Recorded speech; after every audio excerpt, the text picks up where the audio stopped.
गोपी भागी भागी गई, घूंघट पकड़ लिया। हमारे ठाकुर जी अंदर आए, काकी नई गोपी जो आई है बा को मुंह ना दिखाओगी मोए। सासू माँ ने कहा देखो मैं ना पढ़ू इन लपड़ों में कन्हैया, तो ये ज्यादा हो तो मिल लियो। अब वो सासू माँ तो पहले ही समझा रखी थी। वो गोपी के पास ठाकुर जी आए, अरे ओ गोपी राम राम, मेरे वृंदावन में तू नई नई आई है, मोए ना है जाने, मैं जहां पे नंद को छोड़ा हूं सब मुंह पे कन्हैया कहे। बा गोपी ने बातें तो सुन ली, बातें सुनकर के उस गोपी को लगा तो कोई बड़ा प्यारा सा नन्हा सा छोटा सा बालक है, बड़ी प्यारी प्यारी मीठी मीठी बात कर रहा है। गोपी को लगा तो जरा टेढ़ा टेढ़ा मुंह करके देख लूं, पर ननद बगल में खड़ी थी, कहीं अगर इसने डांट लगवा दी तो सासू माँ पकड़ लेगी, बाद में आफत हो जाएगी, कौन देखे। सोई वो घूंघट डाल करके मुंह नीचे करके खड़ी रही। भगवान ने कहा अरे गोपी, ना तो तू घूंघट खोल रही, ना अपना मुखड़ो दिखाए रही, क्या बात है। भगवान उसके पास गए और भगवान जबरदस्ती उसको घूंघट पकड़ करके मुंह को देखना चाह रहे, मुंह को देखना चाह रहे, तो वो गोपी ने धक्का दे करके मुंह टेढ़ा कर लिया और घूंघट को बड़े जोर से गर्दन के पास में पकड़ लिया। भगवान फिर गए, घूंघट को लिया और भगवान मुंह देखना चाह रहे, अरे गोपी जरा मुंह तो दिखा, तू कैसे दिखे। बा गोपी ने फिर मुंह टेढ़ा कर लिया, 3-4 बार हुआ। आहा, अब हमारे भगवान ने भी कह दिया जा, तू अपनो मुंह नहीं दिखाए रही, मैं भी वचन को पक्को हूं, जा जीवन भर मैं भी तुझे अपनो मुंह नहीं दिखाऊंगा। महाराज भगवान आ गए, बात आई गई हो गई।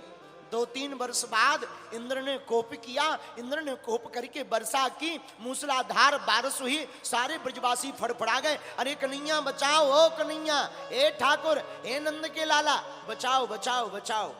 सारे ब्रजवासी आए तो भगवान कहते हैं चलो गोवर्धन की तलहटी में चलते हैं। गोवर्धन की तलहटी में भगवान ने अपनी छोटी उंगली पर पर्वत को उठा लिया। आहा, पर्वत को उठा करके रखा तो सब ब्रजवासी गोवर्धन पर्वत के नीचे आए।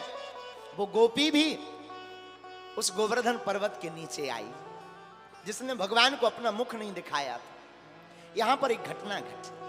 आहा, क्या वह गोपी अचानक जब गोवर्धन पर्वत में सब ब्रजवासी नीचे थे तो सब आपस में चर्चा कर रहे थे। 3 दिन हो गया, 4 दिन हो गया, कन्हैया ने नेक आराम तक नहीं किया। उस गोपी ने सोचा कोई इतना छोटा सा बालक इतना बलवान, देखा जाए। और जिस गोपी ने अपना मुंह नहीं दिखाया था वो धोखे से कन्हैया को देख गई। आहा, और जहां वो काली कारी कजरारी अखियां, वो घुंघराले बाल, वो अंगुली के ऊपर गोवर्धन पर्वत धारण किए, पैर के ऊपर पैर रखे, वो जरा कमल लचकी हुई और वो मधुर मुस्कुराहट, वो बड़े बड़े कपोल, और जहां कन्हैया के इस सुंदर रूप चितवन चितचोर माखन चोर कन्हैया ब्रजनंदन यशोदा नंदन को देखा, सोई गोपी अपना सुध-बुध खो बैठी। हे भगवान, मैं कितनी बावरी थी, मैं कितनी पागल थी जो ठाकुर के स्वरूप को नहीं देख पाई। और भगवान ने देखा कि गोपी हमें देख रही तो भगवान ने टेढ़ा मुंह कर लिया। अब तो गोपी तड़प उठी, भाग करके दूसरी तरफ गई तो भगवान ने दूसरी तरफ मुंह कर लिया। उस तरफ भागी भागी गई, भगवान ने ऊपर मुंह कर लिया। अब गोपी रोने लगी, सरकार हमें क्षमा कर दो, हमसे भूल हो गई, ठाकुर जी हमसे भूल हो गई है, हमें क्षमा करो। भगवान कुछ नहीं बोले। गोपी बोली सरकार हमने तो सासू माँ के कहने की आज्ञा मानी है, हमें क्या पता कि आप इतने दिव्य हैं। अगर हमें पता होता कि आप इतने दिव्य हैं मैं कभी ऐसा गुनाह नहीं करती। भगवान ने अपना मुंह नहीं दिखाया। महाराज 3 दिन तक वो गोपी रोती रही, भगवान ने मुंह नहीं दिखाया दोबारा। गोपी रोते रोते अधीर हो गई, पागल सी हो गई। घर वाले समझाते रहे, अरे तू बाबरी है, मैंने पहले ही कहा था इसको मत देखना, ये बड़ा छलिया है। गोपी चिल्ला करके कहती अब क्षमा करो माँ, ये छलिया ही हमको चाहिए, अब एक बार आंख टिक गई है, अब तो संसार में मुझे कहीं प्रिय नहीं लगता, अब तो बार बार मुझे माधव की वो मोहिनी मूरत ही दिखाई पड़ रही है। मां कहती तू बाबरी हो गई है, तू जोगन हो गई है, मान जा।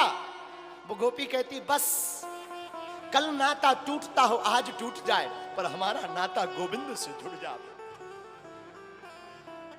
आंखों में आंसू भर के रो पड़ रही, फूट फूट करके रोने लगी। जब 7 दिन पूरे हो गए, भगवान बोले गोपी अब तुझे दर्शन तो नहीं देंगे हम, क्योंकि हमने प्रण लिया था, तूने धोखे से कर लिए सो कर लिए। गोपी कहती महाराज मैं प्राण त्याग दूंगी, पर मैं आपके बिना अब रह नहीं पाऊंगी। अब इन आंखों में आपके बिना कोई भाता नहीं है, अब इन आंखों को दूसरा कुछ भी अच्छा नहीं लग रहा। आपको देखने के बाद ये आपकी मधुर मुस्कुराहट, ये आपकी मधुर प्यारी प्यारी कजरारी अखियां, ये घुंघराली अलकावली बाल, ये आपके सुंदर सुंदर होष्ट, ये आपकी श्वेत दंतावली, ये आपका शंख जैसा भरा हुआ गला, ये आपकी बड़ी बड़ी भुजाएं, ठाकुर जी अब आपके अलावा कोई दूसरा भाई ही नहीं रहा है। अगर आप नहीं दिखे ना, हम अपने प्राण त्याग देंगे, लौट कर किसी को मुंह नहीं दिखाने। और कन्हैया इन प्राणों को त्यागने का पाप भी तुम्हें लगेगा। हमसे भूल तो हुई है, पर भूल की क्षमा भी तो होती है। ठाकुर जी बोले गोपी क्षमा तो होती है, लेकिन हमने प्रण लिया है, हम प्रण नहीं तोड़ेंगे। पर एक वचन देते हैं गोपी, अब इस बार तो तुम्हें भर नजर दर्शन नहीं होंगे, तुम्हें पुनः दोबारा जन्म लेना पड़ेगा, तभी तुम हमारे भरपूर दर्शन कर पाओगी, तभी तुम्हारा प्रायश्चित पूरा होगा। वही गोपी जब शरीर पूरा हो गया, दूसरे जन्म में कलयुग में वही गोपी मीरा बन करके प्रकट हुई है।